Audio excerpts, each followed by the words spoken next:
परम कृपाळु परमात्मा श्री चरणों में कोटि कोटि वंदन एवं संत श्री नायजी महाराज एवं वाला गुरुदेवना चरणों में कोटि कोटि वंदन एवं हे मारा वाला भक्तजनों आप सबने जय गुरुदेव।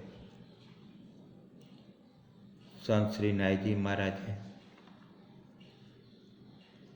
ब्रह्म ज्ञान एटले परमात्मा संबंधी ज्ञान। ब्रह्म परमात्मा कोण छे, शुं छे अने छे के नहीं, अने होय तो देखातो केम नथी, अने ना होय तो आ जगतनुं संचालन कोण करे छे, आ जगतनी उत्पत्ति स्थिति लय वगैरह कोण करे छे, शा माटे करे छे, तेनो शुं हेतु छे वगैरह अनेक प्रश्नों में कुतूहल जिज्ञासा पैदा थवी अने तेनु विज्ञान सहित अनुभव सहित ज्ञान थवुं तेनु नाम ब्रह्म ज्ञान। एम मुद्दानी वात खास समजवानी छे। जे दिवसे जे मिनिटे जे क्षणे हूँ कोण छुं ते वात ज्ञाने करीने अनुभवे करीने समजाई जशे, एटले के आत्मज्ञान थशे। तेज दिवसे तेज पड़े ते क्षणे ब्रह्म शुं छे ते पण एनी मेळे अनायासे स्वयं समजाई जशे। एटले के ज्ञाने करीने ब्रह्मनी अनुभूति थशे अने ब्रह्म ज्ञान थशे। अगर तो जे क्षणे ब्रह्म ज्ञान थशे तो ते क्षणे आत्मज्ञान पण आपोआप थई जशे के हूँ कोण छुं। ते जे क्षणे समजाशे ते क्षणे ते कोण छे तेनी अनुभूति थशे।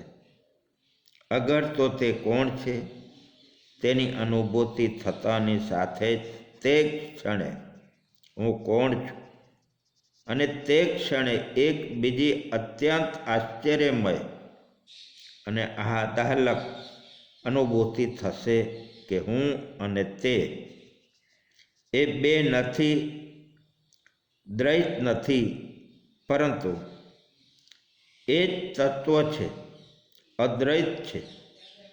जेम समुद्र अने तेनुं मोजुं बने शब्दों में बोलवा में भिन्न छे, परंतु एक तत्व छे, अद्वैत छे।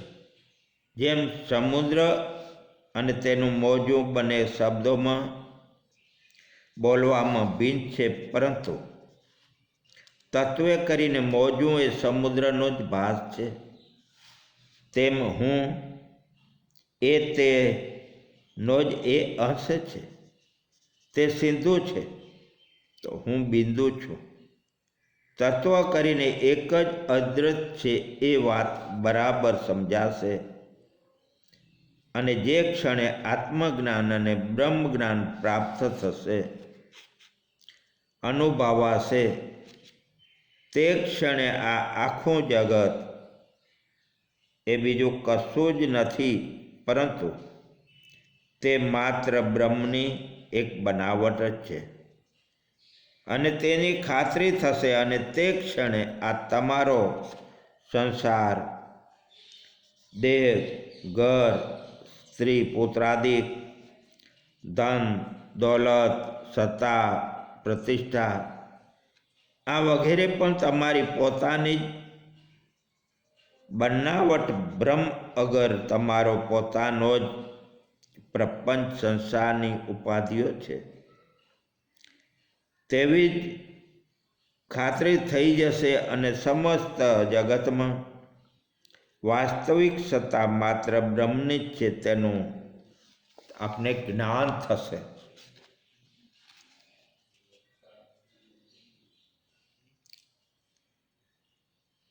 નાયજી મહારાજે કહ્યું છે કે બ્રહ્મને સમજવું બહુ જ અઘરું છે. બ્રહ્મ શું છે તે સમજવું બહુ જ અઘરું છે અને સમજાવવું તે પણ અઘરું છે. અને વિશ્વના તમામ ધર્મોએ બ્રહ્મનું પરમ તત્વ સમજવા અને સમજાવવા માટે અથાગ પ્રયાસ કર્યા છે, પરંતુ કોઈ પણ ધર્મ હજુ સુધી બ્રહ્મનું ગૂઢ તત્વ સંપૂર્ણપણે સમજી શક્યા નથી.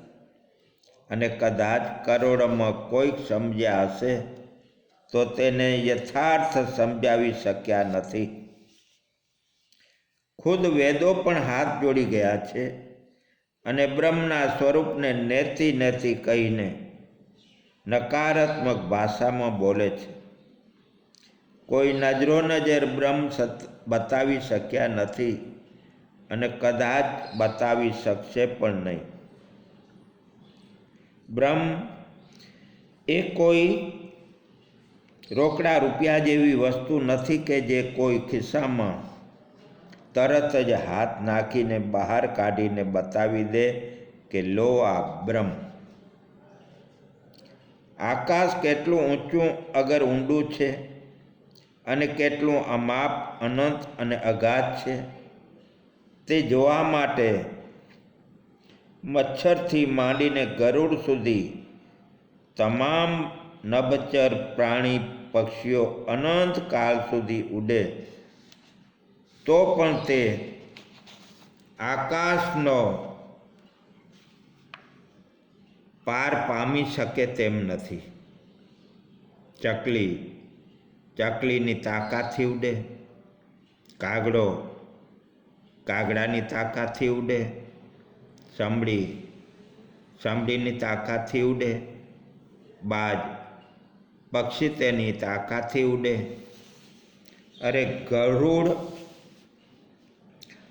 તાકાતથી ગરુડ આકાશમાં સદાકાળ ઉડે, પરંતુ હજુ સુધી પક્ષીરાજ ગરુડ પણ એવો દાવો નથી કરી શક્યો કે હું આકાશને માથું અડાડીને આવું છું. એવી જ રીતે વિશ્વના તમામ ધર્મોમાં જૂનામાં જૂનો અનાદિ સનાતન ધર્મ છે અને તેનો વેદો કે જેની ગરુડથી પણ વિશેષ પહોંચ છે તે પણ હજુ સુધી એમ નથી કહી શક્યા કે બ્રહ્મ આવો છે. એમ હકારાત્મક શબ્દોમાં બ્રહ્મનું વર્ણન વેદો પણ નથી કરી શક્યા. નેતિ એમ નકારાત્મક ભાષામાં વેદો બ્રહ્મનું વર્ણન કરે છે. અને તો પછી આવા અનિર્વચનીય બ્રહ્મનું સ્વરૂપ સમજવું અગર સમજાવવું દેડકીનું બચ્ચું બળદના પેટનું વર્ણન કરે એના જેવું હાસ્યાસ્પદ ગણાય. એક બહુ જ જાણીતી વાત છે, તે કદાચ તમે જાણતા હશો. એક દેડકીનું બચ્ચું જે કૂવામાં જન્મેલું અને તેમાં જ ઉછરેલું અને તે એક દિવસ પાણીના ગળામાં કૂવાની બહાર અનાયાસ નીકળી આવ્યો. બહાર એક મોટો બળદ ઊભો હતો અને તેનું મોટું પેટ જોઈને આ દેડકીનું બચ્ચું ભડક્યું અને કૂવામાં પાછો કૂદી પડ્યો. અને ગભરાયેલું તેની માને બચ્ચું કહે છે દેડકીને કે જે અંધારિયા ઊંડા કૂવામાંથી જિંદગીમાં કોઈ દિવસ બહાર નીકળી જ નથી, તેને કહેવા લાગ્યો કે માં, મેં આજે એક મોટો બળદ જોયો અને તેનું પેટ બહુ જ મોટું હતું. ત્યારે તેની મા દેડકીએ પોતાનું પેટ ફૂલાવીને પૂછ્યું કે આવડું હતું? તો બચ્ચાએ કહ્યું કે ના, એથી મોટું હતું. માએ વધારે પેટ ફૂલાવીને પૂછ્યું કે આવડું? તો કે ના, એથી મોટું. ફરી પેટ એથી વધારે ફૂલાવીને પૂછ્યું કે આવડું? તો કહે ના, એથી પણ ઘણું જ મોટું હતું.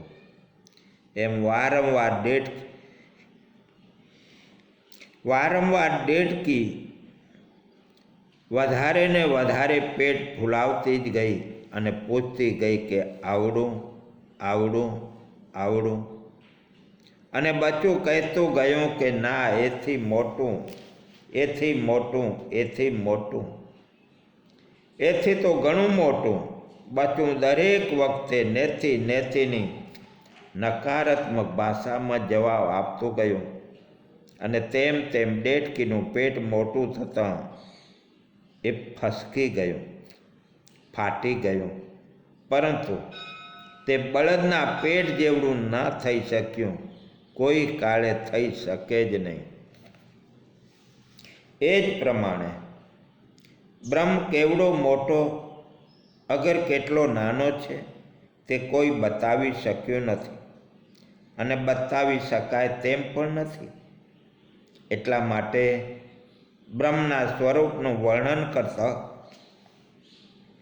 ઋષિ મુનિઓએ કહ્યું છે કે અણુથી પણ ઘણો નાનો અને મહાનથી પણ ઘણો મોટો. બ્રહ્મનું વર્ણન હકારાત્મક વાણીમાં થઈ શકતું નથી, અને તેથી તેનું વર્ણન મોટે ભાગે નકારાત્મક ભાષામાં વેદો અને શાસ્ત્રોએ કરેલું છે. વેદોમાં, શાસ્ત્રોમાં અને અન્ય તમામ સદગ્રંથોમાં જેમાં વેદવ્યાસજી, વાલ્મીકી વગેરે અનેક ઋષિઓએ, મહર્ષિઓએ, જ્ઞાનીઓએ પોતાના અનુભવથી પરમાત્માના સ્વરૂપને જાણ્યું છે. તેમણે તે અનુભવોને અત્યંત કરુણાથી પ્રેરાઈને ભાષાબદ્ધ કરવાની ચેષ્ટા કરી છે. આ જે છે તે જ બ્રહ્મ છે એમ સ્પષ્ટ રીતે જોઈ શકાય પણ નહીં, અગર તો દેખાડી શકાય પણ નહીં.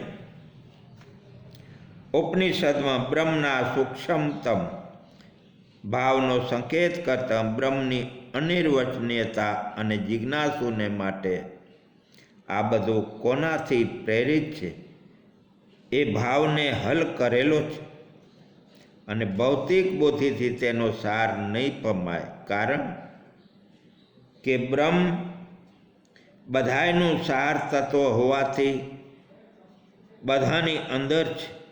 એટલા માટે સર્વવ્યાપક, અંતર્યામી અને તમામના આદિ કારણ, ઉદ્ગમ રૂપ છે. બધું જ બ્રહ્મ સન્નિહિત છે, એટલે કે આ અનંત આકાશ તત્વ પણ એક બ્રહ્મ છે.